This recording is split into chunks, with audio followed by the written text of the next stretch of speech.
가치 있는 소비를 위해 생활 속 경제 이슈를 짚어보는 가치경제 시간입니다. 1952만 3천 명, 100년 전 조선의 총 인구수입니다.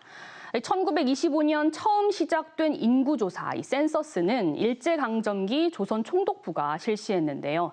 여기서 센서스는 특정 시점에 한 국가 또는 지역의 사람과 가구, 거처와 관련된 자료를 수집, 분석, 제공하는 모든 과정을 일컫습니다.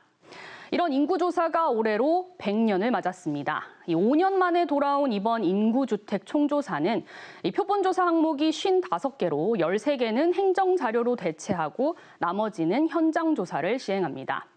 이 조사 대상은 대한민국 영토 20% 표본조사구 내에 상주하는 내외국인들로 500만 가구가 대상인데요.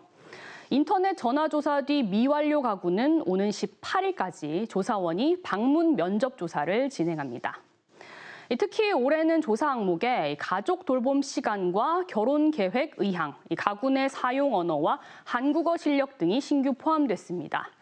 대신 민감 조사 항목으로 지적됐던 출산 자녀 수와 자녀 출산 시기는 행정 자료로 대체됐고 초혼 기준의 혼인 연월과 사망 자녀 수는 조사에서 제외됐습니다. 다만 이번 조사에서 불거진 논란도 있습니다. 동성 커플이 서로를 배우자로 입력할 수 있는 방식이 처음 도입되면서 보수 기독교계와 시민단체 등에서 반발했기 때문입니다. 지난달 29일 열린 국회 기재위 국감에서도 혼인은 양성의 결합을 기초로 성립한다는 헌법에 반한다는 지적이 나왔는데요. 이에 안영준 국가데이터처장은 통계 정확성을 위한 조치라며 관련 사안에 다양한 의견이 있고 사회적 논의가 필요하다는 점은 공감한다고 밝혔습니다. 이런 논란에도 인구주택 총조사 자체의 중요성과 필요성에는 이견이 없습니다.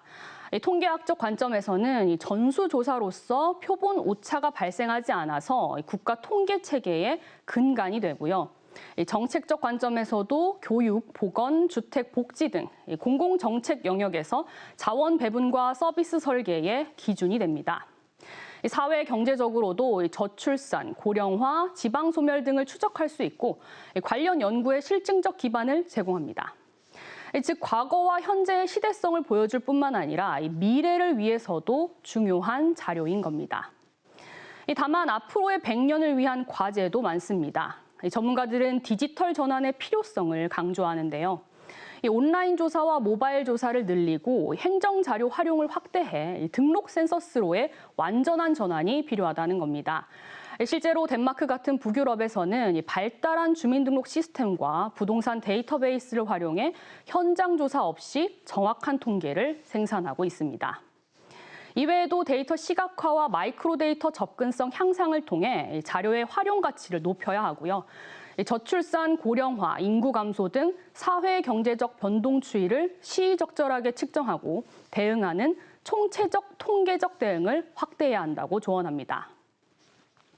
인구주택 총조사는 단순히 인구 규모만 파악하는 것이 아니라 지역과 국가의 미래와 삶의 질을 결정하는 기준이 됩니다. 정확한 통계 수집과 분석, 활용을 위해서는 시민 모두의 적극적인 관심과 참여가 필요해 보입니다. 지금까지 가치경제 오하영입니다.